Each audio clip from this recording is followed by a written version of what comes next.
चालाक खुड़ा के एक और वीडियो में आप सभी लोगों का स्वागत है। आज के वीडियो में हम लोग वोकेशनल माइनर कोर्स के बारे में जानेंगे, जो कि सेमेस्टर 2, सेमेस्टर 4, सेमेस्टर 6 और सेमेस्टर 8 में कंपलसरी सब्जेक्ट है और उसमें बहुत ज़्यादा ऑप्शन दिया गया है। तो उनमें से आप लोगों को कोई एक कोर्स चुनना है और उसी को आगे पढ़ना है। तो फिलहाल सेमेस्टर 2 के लिए हम बताएंगे, फिर जब आप लोग सेमेस्टर 4 में चले जाएंगे तो इसी को हम लोग आगे कंटिन्यू करेंगे। तो वो सिलेबस क्या है उसको आज हम लोग डिटेल में समझते हैं। तो आप लोगों को गूगल में आ जाना है और ख़ास करके रांची यूनिवर्सिटी के लिए ही बता रहे हैं। तो यहाँ पे आप लोगों को सर्च करना है गूगल में NEP 2020 सिलेबस। तो जब आप लोग इसको सर्च करेंगे तो सबसे ऊपर में रांची यूनिवर्सिटी का वेबसाइट दिखेगा और यहाँ पे UG NEP 2020 सिलेबस दिखेगा। तो इसको क्लिक कर देना है। फ़ोन में भी दिखाएगा, हम लैपटॉप में बता रहे हैं। और यहाँ पे थोड़ा सा हम जूम कर देते हैं। जब ये वाला पेज खुलेगा तो यहाँ पे बहुत सारा कोर्सेज दिखाई देंगे। Common and elective courses for semester 1, 2, 3 and 4। Value added course for semester 1 and 4। फिर नीचे आ जाना है आप लोगों को bundle of courses for semester 1, 2 and 3। ये MDC का कोर्स है। उसके बाद एक है माइनर वोकेशनल कोर्स MN2। तो इसी में आप लोगों को क्लिक करना है, ये ब्लू वाले में, vocational courses for even semesters. तो ये खुल जाएगा। इसको आप लोगों को डाउनलोड कर लेना है। हम डाउनलोड करके दिखाते हैं अच्छे से। इतना तो आप लोग कर लोगे आराम से। इधर उधर सिलेबस के लिए भटकना नहीं है, खुद से आप लोगों को डाउनलोड करना है। आप लोग इधर उधर भटकते रहते हैं, एक दूसरे से मांगते रहते हैं कि सिलेबस क्या है, सिलेबस क्या है। तो यहीं पे रांची यूनिवर्सिटी का वेबसाइट पे ही आप लोगों को आपका सिलेबस मिल जाता है। तो इधर उधर आप लोगों को भटकने का ज़रूरत नहीं है। तो ये सिलेबस हम आप लोगों को खोल के दिखाते हैं। MN vocational courses for semester 2, 4, 6 and 8। अब यहाँ पे जब आप लोग इसको खोलेंगे तो आप लोगों को चले जाना है कंटेंट्स में। अगर आप लोग कंफ्यूज हो रहे हैं कि इसको देखना कैसे है, तो हम आप लोगों को देखने का तरीका बता देते हैं। तो यहाँ पे जितना भी कोर्सेज दिया गया है वोकेशनल माइनर का, उसका सारा का सारा यहाँ पे ऑप्शन दिया गया है। तो आप लोगों को सारा नहीं पढ़ना है, सिर्फ एक पढ़ना है। जैसे कि MNB1A। तो ये 1-1 जो है ना, ये एक कोर्स है। यानी कि आप लोग अगर वोकेशनल माइनर 1 वाला चूज करते हैं तो 1A आप लोगों का सेमेस्टर 2 में होगा, 1B सेमेस्टर 4 में होगा, 1C सेमेस्टर 6 में होगा और 1D सेमेस्टर 8 में होगा।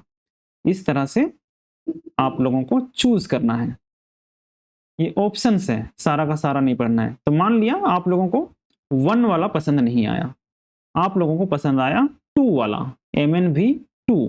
तो ये जो A वाला है ये आप लोगों का सेमेस्टर 2 के लिए है, B वाला सेमेस्टर 4 के लिए है, C वाला सेमेस्टर 6 के लिए है और D वाला सेमेस्टर 8 के लिए है। इसी तरह से माना कि आप लोगों को MNB2 भी पसंद नहीं आया, तब फिर आप लोग MNB3 को देख सकते हैं। इसमें भी उसी तरह से है, A वाला सेमेस्टर 2 के लिए, B वाला सेमेस्टर 4 के लिए, C वाला सेमेस्टर 6 के लिए, D वाला सेमेस्टर 8 के लिए। यहाँ पे कोर्सेज का नाम भी दिया हुआ है। जो 1 वाला है उसका नाम है सेरिकल्चर, 2 वाला है ऑर्गेनिक फार्मिंग, 3 वाला है बैंकिंग एंड इंश्योरेंस और 4 वाला है टेक्सटाइल डिज़ाइन एंड टेलरिंग।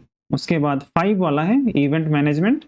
इस तरह से बहुत सारा कोर्सेस है। टोटल आप लोगों के पास टोटल दिखा देते हैं हम, 14, 15, 16 कोर्सेस हैं। तो 16 में से आप लोगों को एक ही चूज करना है। आप लोग इसको डाउनलोड कीजिए और अच्छे से देखिए कि आप लोग इसमें से क्या पढ़ सकते हैं। लेकिन यहाँ पे एक दिक्कत का बात यह है कि रांची यूनिवर्सिटी का किसी भी कॉलेज में वोकेशनल माइनर पढ़ाने के लिए आप लोगों को टीचर शायद नहीं मिलेंगे। अगर आप लोगों के सब्जेक्ट टीचर ही पढ़ा देते हैं तो अच्छी बात है, नहीं तो इसका अलग से टीचर नहीं है। तो ये आप लोगों के लिए थोड़ा सा दिक्कत हो सकता है। बाकी कॉलेजेस के बारे में तो नहीं पता, लेकिन फिलहाल बीएस कॉलेज में नहीं है। तो आप लोग जो भी सब्जेक्ट पढ़ते हैं या जो भी कोर्सेज इसमें से चूज करते हैं, उसको आप लोगों को खुद से ही करना होगा। हम डिटेल में बता देते हैं कि इसका किस तरह से आउटलाइन है, किस तरह से आप लोगों को पढ़ना है, तो आप लोग डिसाइड कीजिएगा। और भी डिटेल में यहाँ पे देखते हैं हम लोग इसका एग्जाम किस तरह से होगा। तो यहाँ पे दिया हुआ है there will be 1 practical examination of 3 hours. तो एक प्रैक्टिकल एग्जामिनेशन होगा और इवालुएशन ऑफ प्रैक्टिकल एग्जामिनेशन में भी as per the following guidelines. मतलब इस तरह से हो सकता है, जरूरी नहीं कि इसी तरह से हो। तो एक्सपेरिमेंट 15 मार्क्स का हो सकता है। प्रैक्टिकल रिकॉर्ड बुक, जो प्रैक्टिकल कॉपी आप लोग बनाते हैं, वो 5 मार्क्स का होगा और वाइवा 5 मार्क्स का होगा। और थ्योरी 75 मार्क्स का होगा। उसमें से 5 मार्क्स आप लोगों को अटेंडेंस का मिलेगा। अब क्लास नहीं हो रहा है तो 5 मार्क्स आप लोगों को समझ जाइए कैसे मिल जा रहा है। और ये ऑब्जेक्टिव नहीं है, आप लोगों को लिखना पड़ेगा। ऑब्जेक्टिव मतलब जैसे टिक मारने वाला होता है ना, तो उसको ऑब्जेक्टिव बोलते हैं। तो उस तरह का ये एग्जाम नहीं होगा, इसमें आप लोगों को लिखना पड़ेगा सब्जेक्टिव में। तो जैसे कि आप लोग 1A चूज करते हैं, तो इसमें सेरिकल्चर है। तो यहाँ पे आप लोग पूरा डिटेल सिलेबस में देख लीजिए। और एक बात का ध्यान रखिए कि आप लोग जो भी कोर्स चूज करते हैं, वो आप लोगों का कंटिन्यू चला जाएगा। सेमेस्टर 4 में भी वही कंटिन्यू होगा, सेमेस्टर 6 में भी वही कंटिन्यू होगा, सेमेस्टर 8 में भी वही कंटिन्यू होगा। तो एकदम अच्छे से चूज करना है। ऐसा नहीं कि सेमेस्टर 2 में कोई और पढ़ लिए और सेमेस्टर 6 में कुछ और पढ़ेंगे, ऐसा नहीं है। अगर आप लोग सेरिकल्चर चूज करते हैं, तो सेमेस्टर 2 में जो सेरिकल्चर है, ये तो आप लोगों पढ़ेंगे ही पढ़ेंगे। सेमेस्टर 4 में भी आप लोगों को सेरिकल्चर ही पढ़ना पड़ेगा। तो सेरिकल्चर का सेमेस्टर 4 का इसका टॉपिक है silkworm and silkworm crop protection. उसके बाद यही कंटिन्यू होगा सेमेस्टर 6 में। सेमेस्टर 6 का भी यहाँ पे सिलेबस दिया हुआ है और हर एक कोर्स में थ्योरी के साथ प्रैक्टिकल भी है। तो इसको आप लोग डिटेल में देखिए। फिर सेमेस्टर 8 तक का सिलेबस दिया हुआ है। उसी तरह से अगर आप लोग दूसरा कोर्स चूज करते हैं, जैसे कि यहाँ पे ऑर्गेनिक फार्मिंग है, ये कोर्स 2 है, तो अगर इसको चूज करते हैं तो सेमेस्टर 2 में ले लिया, तो यही सेमेस्टर 4 में भी कंटिन्यू होगा, उसके बाद सेमेस्टर 6 में भी कंटिन्यू होगा और फिर सेमेस्टर 8 में भी कंटिन्यू होगा। पूरा का पूरा सिलेबस यहाँ पे दिया हुआ है। तो आप लोग डिटेल में 2, 4, 6 और 8 तक का सिलेबस देखिए। आप लोगों को जो आसान लगे वही चूज कीजिएगा, और आसान के साथ साथ कुछ सीखने को भी मिलेगा, तो बहुत अच्छी बात है, क्योंकि ये काफ़ी प्रैक्टिकल कोर्सेस हैं। अगर आप लोग इसको सीख लेते हैं तो आप लोगों का रियल लाइफ में भी ये यूज़ होगा। तो सिर्फ पास करने के लिए मत पढ़िए, इसको सीखिए। और आप लोग खुद से अभी सीखेंगे तो इसको ज़रूर अपने लाइफ में इम्प्लीमेंट कर सकते हैं और आप लोगों के लिए लाभदायक ही होगा। तो अगर आप लोग कमेंट बॉक्स में बताते हैं कि आप लोग एक पर्टिकुलर सब्जेक्ट चूज करते हैं, तो मैं यूट्यूब में उसका पूरा का पूरा कोर्स बना दूंगा। लेकिन सारा सब्जेक्ट हम नहीं पढ़ा सकते हैं, जो सब्जेक्ट हमको आता है उसके बारे में हम बता देते हैं। तो उसमें से आप लोग चूज करके बताइएगा कि कौन सा सब्जेक्ट आप लोग पढ़ना चाहते हैं, तो उसका हम डिटेल में यूट्यूब में ही कोर्स बना देंगे, तो उसमें से आप लोग पढ़ सकते हैं। लेकिन ये भी देखिएगा कि आप लोगों को वो आसान लगता है कि नहीं। ऐसा नहीं कि हम बना दे रहे हैं तो आप लोगों को पसंद नहीं है तब भी पढ़ रहे हैं, आप लोगों को खुद से चूज करना है। तो एक तो ये बैंकिंग एंड इंश्योरेंस है, ये वाला ऐसा हमको लगता है कि आप लोगों के लिए थोड़ा आसान होगा, लेकिन थोड़ा बहुत आप लोगों को इंग्लिश आना चाहिए। इंग्लिश तो आप लोगों को सीख ही लेना चाहिए। हम समझते हैं कि आप लोग ज़्यादातर स्टूडेंट्स गवर्नमेंट कॉलेजेस में, रांची यूनिवर्सिटी में या फिर किसी दूसरे यूनिवर्सिटीज़ में भी हिंदी मीडियम बैकग्राउंड से होते हैं, तो थोड़ा सा इंग्लिश में नहीं कोप अप कर पाते हैं, थोड़ा सा दिक्कत होता है। लेकिन आप लोगों को खुद से इंग्लिश सीखना पड़ेगा। यूट्यूब एक ज़रिया है और भी बहुत सारा ज़रिया है जिससे कि आप लोग फ्री में सीख सकते हैं। तो आप लोग अपना इंग्लिश को इम्प्रूव करने का कोशिश कीजिए। अब इंग्लिश सीखना इसका मतलब ये नहीं कि पूरा परफेक्ट सीखें, कम से कम इतना आना चाहिए कि कुछ चीज़ भी पढ़ रहे हैं तो उसको समझ सकें। कोई बोल रहा है तो समझ रहे हैं, वो समझ जाएंगे वो ज़रूरी नहीं है, कम से कम किताब में पढ़ रहे हैं तो वो आप लोग समझ जाएँ, और कहीं पे लिखना पड़े तो आप लोग लिख लें। अब ग्रामेटिकली पूरा का पूरा सही हो ये ज़रूरी नहीं होता है, और कहीं पे भी आप लिख रहे हैं तो ग्रामेटिकली सही होना भी ज़रूरी नहीं है। जैसे कि हम लोग हिंदी भी लिखते हैं तो उसमें पूरा का पूरा ग्रामर सही नहीं ना रहता है, तो उसी तरह से इंग्लिश भी लिख रहे हैं तो पूरा का पूरा ग्रामर सही होना ज़रूरी नहीं है, लेकिन आप लोग मतलब इस तरह से लिखें कि अगला आदमी को समझ में आ जाए, तो इतना आप लोगों को इम्प्रूव करना ज़रूरी है। तो आप लोग खुद से इसमें प्रयास कीजिए, और अगर आप लोग कमेंट में लिखेंगे कि आप लोग इंग्लिश सीखना चाहते हैं तो हम डेली एक-एक वीडियो आप लोगों के लिए इंग्लिश सीखने का भी बना देंगे। तो ये आप लोगों के इंटरेस्ट के ऊपर डिपेंड करता है, और ये आज के दुनिया में सीखना तो ज़रूरी है ही। तो बैंकिंग एंड इंश्योरेंस, इसमें से कुछ भी कोर्स लेंगे तो आप लोगों को थोड़ा बहुत इंग्लिश आना ज़रूरी है, तभी आप लोग मतलब सही से कर पाएंगे और समझ भी पाएंगे। अब बैंकिंग एंड इंश्योरेंस लिखने को तो आप लोग हिंदी में भी लिख सकते हैं, लेकिन जो टर्म सब आएगा बैंकिंग से जुड़ा हुआ वो तो सब ज़्यादातर इंग्लिश में ही रहेगा, और इंग्लिश में अगर आप लोग पढ़ेंगे तो ज़्यादा आसानी होगा लिखने में और समझने में। तो बैंकिंग एंड इंश्योरेंस इसमें क्या क्या है देखिए, introduction to the banking system, Indian banking system. तो यहाँ पे इंडियन बैंकिंग सिस्टम का पूरा ढांचा आप लोगों को समझने को मिलेगा। इंडियन बैंकिंग सिस्टम है, structure and organisation of bank, types of bank, central bank and commercial bank क्या होता है, देयर फंक्शंस, वो काम कैसे करते हैं उसको आप लोग सीख सकते हैं। Reserve bank of India, regional rural banks, इसको आप लोग पढ़ेंगे तो आप लोगों को मज़ा भी आएगा, और ये डे टू डे लाइफ से रिलेटेड है। तो जब आप लोग इसको सीखेंगे, बैंक्स में जाएंगे या कहीं भी जा रहे हैं, तो आप लोग उसको रियल लाइफ में इम्प्लीमेंट कर सकते हैं, कैसे काम करता है आप लोग समझ सकते हैं, और ये आप लोगों का रियल लाइफ में काम भी आएगा। State bank of India and its function, state bank of India का हिस्ट्री क्या है, ऑब्जेक्टिव्स क्या है, फंक्शंस क्या है, ये सारा कुछ आप लोग इसमें सीखेंगे। बैंकिंग एक्ट्स, बैंकिंग सिस्टम में कौन कौन सा रूल, कौन कौन सा कानून लागू होता है, ये सब आप लोग सीखेंगे। Regional rural and cooperative banks, reserve bank of India, तो ये सारा चीज़ है इस सिलेबस में। और फिर सेमेस्टर 2 का भी सिलेबस देख लीजिए, और इसका प्रैक्टिकल भी काफ़ी अच्छा है ना, ये सेमेस्टर 1 का प्रैक्टिकल है।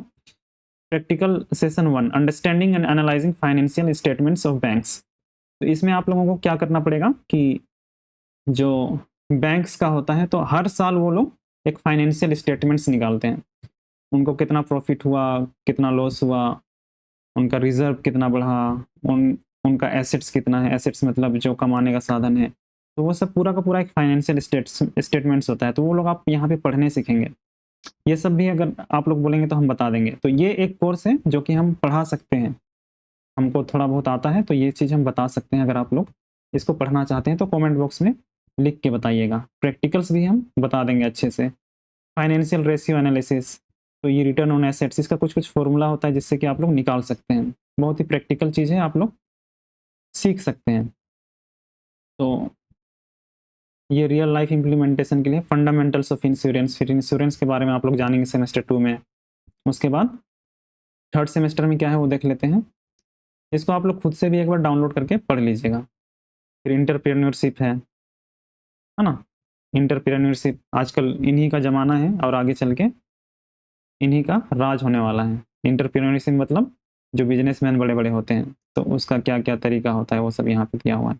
उसके बाद सेमेस्टर 8 के लिए क्या है, बैंकिंग लॉ एंड प्रैक्टिस। तो इसमें जितना भी बैंकिंग लॉस है, बैंकिंग से रिलेटेड जितना भी कानून है वो सब के बारे में जानेंगे। तो ये सब नॉर्मल सा चीज़ है, डे टू डे लाइफ में यूज़ भी होगा, तो ये सब आप लोग सीख सकते हैं। तो अगर आप लोग ये सीखना चाहते हैं तो कमेंट बॉक्स में बताइए। और भी 2-3 कोर्स अभी हम बताएंगे जिसको कि हम पढ़ा सकते हैं। तो जो भी ज़्यादा कमेंट आया हुआ रहेगा उसी को लेके हम एक कोर्स बना देंगे। तो टेक्सटाइल डिज़ाइनिंग एंड टेलरिंग, ये हमको नहीं आता, ये हम नहीं पढ़ा सकते हैं। Elements and principles of design, ये भी हमको नहीं आता है तो ये भी हम नहीं करा सकते हैं।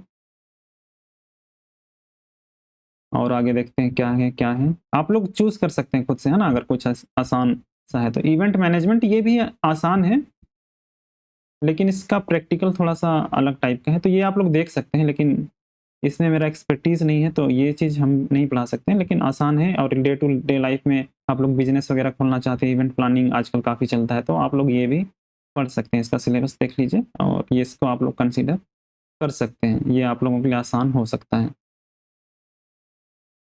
पूरा सेमेस्टर 2 से लेकर सेमेस्टर 8 का सिलेबस देखिएगा, क्योंकि आप लोगों को उसी को कंटिन्यू करना है, आप लोग छोड़ नहीं सकते हैं, उसी को आप लोगों को पास करते जाना पड़ेगा, तो इस बात का आप लोगों को ध्यान रखना है।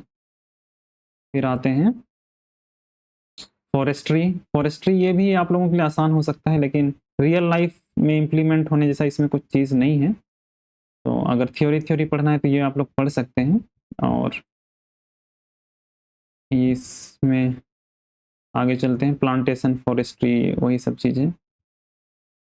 एजुकेशन है, एजुकेशन ये बीएड टाइप का है, तो ये भी आसान पड़ सकता है, इसको भी आप लोग कंसीडर कर सकते हैं, लेकिन एजुकेशन इसमें मेरा कुछ एक्सपर्टीज़ नहीं है, तो इसके ऊपर हम कोर्स नहीं बना सकते हैं। आप लोग खुद से पढ़ना चाहें तो इसको पढ़ सकते हैं। फिर है लाइब्रेरी एंड इंफॉर्मेशन साइंस, ये थोड़ा सा टेक्निकल ज़्यादा हो जाता है, ये थोड़ा सा डिफ़िकल्ट पड़ेगा, लेकिन आप लोग देख लीजिए, अगर आसान पड़ेगा तो आप लोग इसको पढ़ सकते हैं। और आगे चलते हैं, मैनेजमेंट ऑफ लाइब्रेरीज, ये उसी का पार्ट है। और थोड़ा सा आगे चलते हैं, डिजिटल मार्केटिंग, अभी इसका ट्रेंड चला हुआ है डिजिटल मार्केटिंग, और अगर आप लोग सीख सकते हैं, अगर इसको सीख लेते हैं तो आप लोग खुद का भी कुछ स्टार्ट कर सकते हैं, और इसमें हम थोड़ा बहुत पढ़े हुए भी हैं, तो इस पे हम कोर्स बना सकते हैं, अगर आप लोग कमेंट बॉक्स में बोलेंगे तो एक तो बैंकिंग एंड इंश्योरेंस था, और एक इंट्रोडक्शन टू डिजिटल मार्केटिंग, इसका आप लोग सिलेबस देख लीजिए। टेक्निकल टर्म्स है, अगर आप लोग समझ लेंगे तो आसानी से लिख लेंगे, याद करने जैसा कुछ भी नहीं है। तो ये आप लोग सिलेबस देख लीजिए, अगर इसमें इंटरेस्टेड हैं तो कमेंट करके बताइए, इस पे हम बता सकते हैं। फिर से आप लोगों को 4th सेमेस्टर में पढ़ना पड़ेगा सोशल मीडिया मार्केटिंग, अगर आप लोग डिजिटल मार्केटिंग चूज़ करते हैं तो इसमें भी नॉर्मल सही चीज़ है, आप लोग डेली यूज़ करते हैं, ट्विटर यूज़ करते हैं, लिंक्डइन यूज़ करते हैं, फेसबुक यूज़ करते हैं, सोशल मीडिया मार्केटिंग यूज़ करते हैं, तो ये आप लोगों के लिए थोड़ा सा फेमिलियर हो जाएगा, और आप लोग इसको यूज़ कर सकते हैं और पढ़ सकते हैं और अपने से भी लिख सकते हैं। Search engine optimisation, search engine optimisation कहाँ पे यूज़ होता है, जब हम लोग वेबसाइट बनाते हैं, यूट्यूब चैनल बनाते हैं, इंस्टा सब बनाते हैं, तो उसमें जब भी कोई सर्च करता है तो हमारा सर्च हमारा जो अपलोड किया हुआ है या हमारा बनाया हुआ वेबसाइट है, हमारा यूट्यूब वीडियो बनाया हुआ है, जैसे कि हम यूट्यूब वीडियो बनाते हैं ना, तो इसमें भी सर्च इंजन ऑप्टिमाइजेशन यूज़ करते हैं, तो आप लोग कुछ सर्च करेंगे तो मेरा वीडियो ऊपर दिखेगा, उसके लिए इसमें लगाना होता है, तो इसमें भी हम थोड़ा बहुत पढ़े हुए हैं खुद से, तो इसमें भी हम वीडियो बना सकते हैं, तो ये आप लोगों का एक ऑप्शन है, तो इसको कंसीडर आप लोग कर सकते हैं। अगर इसको बोलेंगे तो इसके ऊपर हम वीडियो बना सकते हैं, जिसको कि आप लोग पढ़ के अपना रियल लाइफ में भी इम्प्लीमेंट करके पास अच्छे से हो सकते हैं। एग्रोनॉमी, ये एग्रीकल्चर से रिलेटेड होता है, साइंस एग्रीकल्चर का। और आगे चलते हैं, क्या है, 10 नंबर पे पहुंच चुके हैं, टोटल कितना था हमारे पास, 15 या 16 था, तो सारी चीज़ को हम लोग देख लेंगे अभी कि क्या क्या ऑप्शन है हमारे पास। कम्युनिकेशन स्किल, ये भी आप लोगों का रियल लाइफ में यूज़ हो सकता है, जैसे कि आप लोग कहीं पे ऑफिस वगैरह में ज्वाइन करते हैं, कहीं कंपनी में ज्वाइन करते हैं, तो आप लोगों का राइटिंग स्किल, कम्युनिकेशन स्किल काम आता है, तो understanding the communication process, model of communication, तो इसके ऊपर भी हम बना सकते हैं, और ये आसान पड़ेगा, लेकिन ये थोड़ा सा टेक्निकल टर्म है, इंग्लिश ही है, पूरा का पूरा इंग्लिश ही है, तो अगर आप लोग थोड़ा सा भी इंग्लिश में कंफर्टेबल हैं तो आप लोगों के लिए सबसे आसान यही वाला होगा, और ये आप लोगों का रियल लाइफ में काम भी आएगा, तो अगर इसके ऊपर आप लोग बोलेंगे तो हम कोर्स बना सकते हैं। तो कमेंट बॉक्स में आप लोग बताइए कि क्या आप लोग इस कोर्स में जुड़ना चाहेंगे या फिर इस कोर्स को पढ़ना चाहेंगे। ये अगर इंग्लिश में कंफर्टेबल हैं तो ये सबसे आसान आप लोगों के लिए पड़ेगा। थ्योरी है, थोड़ा बहुत प्रैक्टिकल है, तो ये आप लोग पढ़ सकते हैं, कुछ टेक्निकल नहीं है। स्टॉक्स मार्केट, अभी स्टॉक्स मार्केट भी काफ़ी ट्रेंडिंग में है, तो इसको पढ़ेंगे तो आप लोग स्टॉक्स मार्केट सीख सकते हैं, जो कि आप लोगों के लिए काफ़ी मददगार साबित हो सकता है, अगर आप लोग आगे कुछ काम के अलावा कुछ इन्वेस्टमेंट करना चाहते हैं या फिर साइड इनकम करना चाहते हैं तो ये आप लोगों के लिए काफ़ी हेल्पफुल होगा। आजकल हर कोई स्टॉक्स मार्केट सीखने में लगा हुआ है और आप लोगों के कोर्स में भी है, तो ये एक अच्छा आप लोगों के लिए मौका हो सकता है स्टॉक्स मार्केट सीखने का। तो इसमें भी हम थोड़ा बहुत पढ़ाई किए हुए हैं, थोड़ा क्या बहुत ही इसमें कुछ हम सीखे हुए हैं। तो अगर आप लोग चाहते हैं इसको पढ़ना तो आप लोग कमेंट बॉक्स में बताइए, इसके ऊपर भी हम कोर्स बना सकते हैं, ठीक है। और ये भी काफ़ी अच्छा है और एकदम प्रैक्टिकल भी इसका बहुत अच्छा से है। इसको आप लोग अच्छे से देख लीजिए, स्टॉक्स मार्केट से ही रिलेटेड पूरा का पूरा सारे के सारे सेमेस्टर में है। लेकिन इंग्लिश थोड़ा बहुत इसमें भी आना ज़रूरी है क्योंकि बहुत सारा जो टर्म्स होगा वो इंग्लिश से ही जुड़ा हुआ होगा। और जो इतने भी वेबसाइट्स वगैरह यूज़ करेंगे या फिर सीखने के लिए हम लोग उसको यूज़ करेंगे तो वो सब इंग्लिश में ही ज़्यादातर मिलेगा। एक तो बैंकिंग एंड इंश्योरेंस हो गया, स्टॉक्स मार्केट हो गया, डिजिटल मार्केटिंग हो गया और एक कम्युनिकेशन स्किल। ये 4 ऑप्शन हम आप लोगों को दे रहे हैं, इसमें से आप लोग चूज़ कर सकते हैं और बता सकते हैं कमेंट बॉक्स में। और एक एग्रीकल्चर है, एक और है जो हम आप लोगों को देंगे। लास्ट में है फंक्शनल इंग्लिश का। नीचे में आ जाते हैं सीधे। ये देखिए फंक्शनल इंग्लिश का है, ये भी इंग्लिश ही है, इंग्लिश का ही कोर्स है। तो इसके ऊपर भी हम वीडियो बना सकते हैं। तो सारा का सारा बनाना तो मुश्किल होगा। ये फंक्शनल इंग्लिश है, तो इसमें इंग्लिश सीखने को आप लोगों को मिलेगा और इंग्लिश तो काफ़ी ज़रूरी है ही रियल लाइफ में। तो इसीलिए ये आप लोगों के लिए काफ़ी अच्छा ऑप्शन हो सकता है और सबसे आसान भी होगा। एक कम्युनिकेशन स्किल और फंक्शनल इंग्लिश, ये दोनों सबसे आसान है अगर आप लोग इंग्लिश सीखना चाहते हैं तो और इंग्लिश में इंटरेस्टेड हैं तो। और स्टॉक्स मार्केट, डिजिटल मार्केटिंग वो सब रियल लाइफ में अभी काफ़ी ज़्यादा यूज़ हो रहा है, लेकिन थोड़ा सा टेक्निकल है और टेक्निकल टर्म्स अगर समझ लेते हैं तो आसान होगा। डिजिटल मार्केटिंग तो खैर आप लोग डेली यूज़ करते हैं, इंस्टा फेसबुक चलाते ही हैं तो वही सब कुछ रहता है। उसका टेक्निकल टर्म्स कैसे काम करता है वो सब उसमें रहता है। तो आप लोग कमेंट बॉक्स में बताइए, अगर आप लोग सीखना चाहते हैं तो हम इन सब में से किसी एक कोर्स को पकड़ के उस पे हम पूरा का पूरा कोर्स का वीडियो हम बना देंगे। अब सारे 2-3 का तो एक साथ बनाना मुश्किल होगा, एक टाइम पे एक ही बनेगा। इस सेमेस्टर यानी कि आप लोगों का जो सेशन है इसमें हम एक कोर्स को बनाएँगे, फिर आप लोगों के जूनियर्स के लिए एक और कोर्स पे बनाएँगे। इस तरह से हम 2-3 कोर्स का बना देंगे जो हमको आता है। तो आप लोगों को क्या चाहिए कमेंट बॉक्स में बताइए। जिसमें सबसे ज़्यादा कमेंट होगा उसी को हम बनाएँगे। तो अगर आपने अभी तक मेरे चैनल को सब्सक्राइब नहीं किया तो सब्सक्राइब कीजिए और अच्छा लगा है तो लाइक ज़रूर कीजिएगा। थैंक यू फॉर वॉचिंग, मिलते हैं नेक्स्ट वीडियो में।